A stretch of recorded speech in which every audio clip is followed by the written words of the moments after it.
श्रीमद् भागवत कथा भाग 126। बर्हा पीड़म नटवर वपुः कर्णयोः कर्णिकारम् बिभ्रद्वासः कनककपिशं वैजयन्तीं च मालाम् रन्ध्रान् वेणोरधरसुधया पूरयन् गोपवृन्दै वृन्दारण्यं स्वपदरमणं प्राविशद् गीतकीर्तिः। तृतीय स्कंद 9वां अध्याय। ब्रह्मा जी कहते हैं, जो इंद्रियों के गुलाम हैं वे गलत कार्यों में लगे रहते हैं। वे अभागी दरिद्री हैं, वे चाहते हैं सुख और जीवन जीते हैं दुख से भरा हुआ। तुलसीदास जी ने बताया कि दरिद्र व्यक्ति कभी सुखी हो नहीं सकता। दरिद्र वह है जिसके अंतःकरण में संतोष का अभाव है। हृदय में संतोष हो तो जगत का कोई व्यक्ति हमें खरीद नहीं सकता, कोई वस्तु हमें अपना गुलाम नहीं बना सकती। इसी दरिद्रता के कारण ही हम जगत में दीनहीन होकर इधर उधर दौड़ते और रोते कलपते हैं। इसलिए समझ लो कि इंद्रियों पर नियंत्रण होना सबसे आवश्यक साधना है।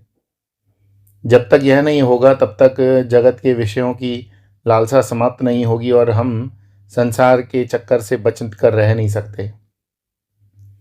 भगवान ने यह जगत बनाया और हमारे उद्धार के लिए हमें यहाँ भेजा है, योग के लिए।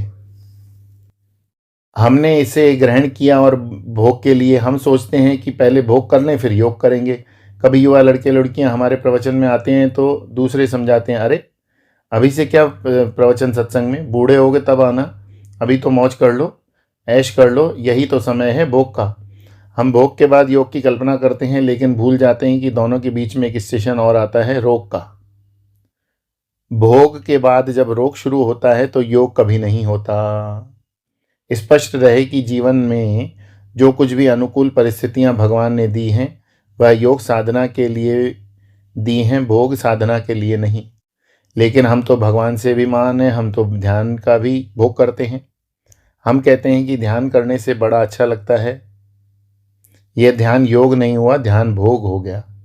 जैसे मिर्च के गरम गरम पकोड़े खाने से हमें बहुत अच्छा लगता है, दोनों अच्छा लगने में और भोग की वृत्ति ही है। अच्छा लगना या अच्छा नहीं लगना वृत्तियों का ही चक्कर है, ध्यान योग नहीं। यहां तक तो बात हुई संयम हम संसारियों की, जो अज्ञानता में और मैं और मेरा के कारण में भगवान से विमुख होकर दुख भोगते हैं। लेकिन ब्रह्मा जी इसे आगे कहते हैं कि जो अपने को बाबा जी बतलाते हुए घूमते हैं वे कथा प्रसंग से विमुख हो गए तो अधः पतन का प्रसंग तुरंत आ जाता है। एक बार उत्तर काशी में हम एक महात्मा जी से मिलने गए। देखा वे भगवत गीता पर शंकर भाष्य खोल कर बैठे थे। हमने पूछा, भगवान आपको भी पढ़ने की आवश्यकता है क्या? उन्होंने कहा, मैं देख रहा हूँ इसमें मेरे बारे में क्या क्या लिखा है। देखो कितने आनंद की बात है। निरंतर अपने जीवन में सत्संग का होना आवश्यक है। एक बार हमसे किसी ने कहा, स्वामी जी आपको फंड इकट्ठा करना है तो भागवत कथा कीजिए, जितना कोई फंड हम देंगे। हमने कहा, प्रभु भागवत की कथा पैसे कमाने का धंधा नहीं। भूख लगी हो तो भीख मांगकर खा लो, कोई पाप नहीं लगेगा। लेकिन ब्रह्म विद्या और भक्ति को पेट का साधन बनाना महापाप है। शास्त्रों का अध्ययन और अध्यापन दोनों अपने अंतःकरण की शुद्धि के लिए होता है। गोस्वामी तुलसीदास जी ने लिखा, शांतः सुखाय तुलसी रघुनाथ गाथा।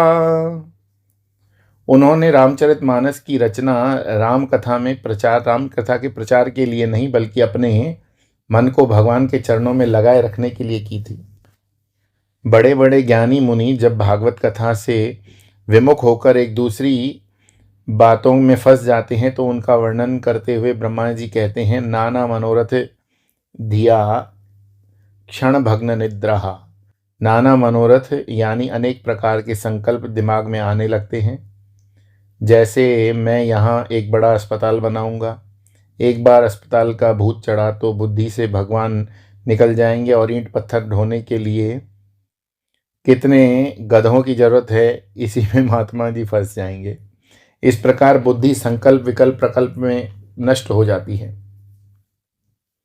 अच्छी तरह समझ लें, जो संकल्प विकल्प में हमें इस जगत में उलझाने का कारण बनते हैं उन्हें बिना किसी विचार के त्याग देना चाहिए। हमारा कोई संकल्प नहीं, हमें यदि योग्यता है तो भगवान हमारे माध्यम से काम करा लेंगे।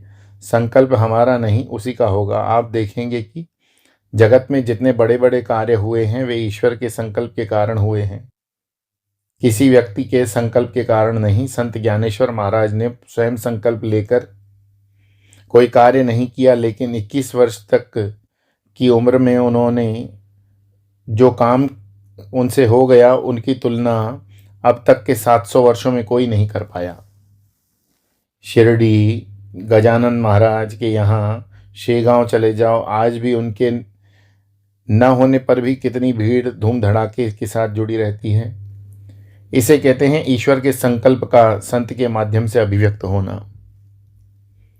जब हम अपने संकल्पों को बीच में ले आते हैं तो भगवान के संकल्प अवरोधित हो जाते हैं। फिर हम भगवान के संकल्पों का माध्यम बन ही नहीं सकते। कुछ महात्माओं को ये भ्रांति हो जाती है, उनके संकल्प भगवान के ही संकल्प हैं। ऐसे व्यक्तियों का वर्णन करते हुए ब्रह्मा जी कहते हैं क्षण भग्न निद्राहा, उनकी 2 क्षण की नींद भी हराम हो जाती है। फिर ब्लड प्रेशर ऊपर नीचे होता है। यदि यह बात बड़े बड़े मुनियों की ही है तो हमारा तो क्या ही कहना। इसलिए भैया ये बात समझ लो कि अपने को इस जगत में कुछ नहीं करना। भगवान की यह दुनिया है, वो अच्छी तरह जानता है कि इस दुनिया को कैसे चलाना है, हमें क्या करना क्या है। अपने को नित्य निरंतर सत्संग में लगा कर रखें, उनकी कथा से हम कभी विमुख न हो। ब्रह्मा जी कहते हैं दैवाहत अर्थ कर रचना, उनके भाग्य फूट गए हैं। जो अर्थ रचना यानी पैसा कमाना ही उनके जीवन का उद्देश्य हो जाता है। हमारे स्वामी अखंडानंद जी महाराज व्यंग्य करते हुए कहते थे कि आपके वैरागियों का वैभव देखना हो तो हरिद्वार ऋषिकेश चले जाओ। वहाँ वैरागियों के बड़े बड़े आश्रम, वैरागियों को जो भी माया पकड़ लेती है उससे हम बचें कैसे। एक ही उपाय है, हमको प्रभु के चरणों को बहुत कसकर पकड़ के रखना होगा, वरना इन्हीं ईंट पत्थरों में जीवन नष्ट हो जाएगा। मामेव ये प्रपद्यन्ते माया में ताम तरन्ति ते। नित्य निरंतर भगवान की कथा, गुण कीर्तन, श्रवण इत्यादि में लगे रहें। अपने जीवन में अभी संसार ठूस ठूस कर भरा हुआ है। इसी प्रकार जब भगवान ठूस ठूस कर भरे होंगे तब समझना कि हम आध्यात्मिक जीवन जी रहे हैं। ब्रह्मा जी स्तुति करते हुए कहते हैं, हे भगवान, जिसका हृदय आपकी भक्ति से शुद्ध हो गया उनके हृदय में आपका अवतरण हो जाता है। ऐसे जो आपके भक्त हैं उनकी इच्छा के अनुसार आप वैसा ही रूप धारण करके उनके जीवन में आ जाते हैं। हे भगवान, आप कामनाओं की पूर्ति के लिए नाना प्रकार की वस्तुएं चढ़ाने तथा विधि पूर्वक पूजन इत्यादि करने वालों पर उतने प्रसन्न नहीं होते जितना कि उन भक्तों पर होते हैं जिनके हृदय में सभी प्राणियों के प्रति दया का भाव है, जो सबके साथ प्रेम से रहते हैं। नाना प्रसीदति तथोपचरितोपचारै राराधितः सुरगणैर्हृदि बद्ध कामहि यत्सर्वभूतदय या सदलभ्ययैको जाना जनेष्वहितः सुहृदरंतरात्मा।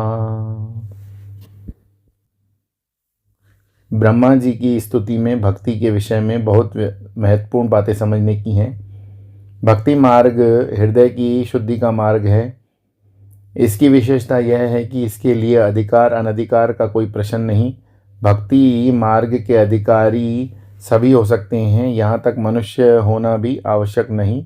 पशु पक्षी देवता किन्नर तक को भगवान की भक्ति का अधिकार है, कर्म का अधिकार है। केवल मनुष्य को है, न देवताओं को, न पशु पक्षियों को। उच्च और निम्न दोनों ही योनियां केवल भोग योनियां कहलाती हैं। बोलिए श्री कृष्ण चंद्र भगवान की जय। श्रीमद्भागवत महापुराण की जय।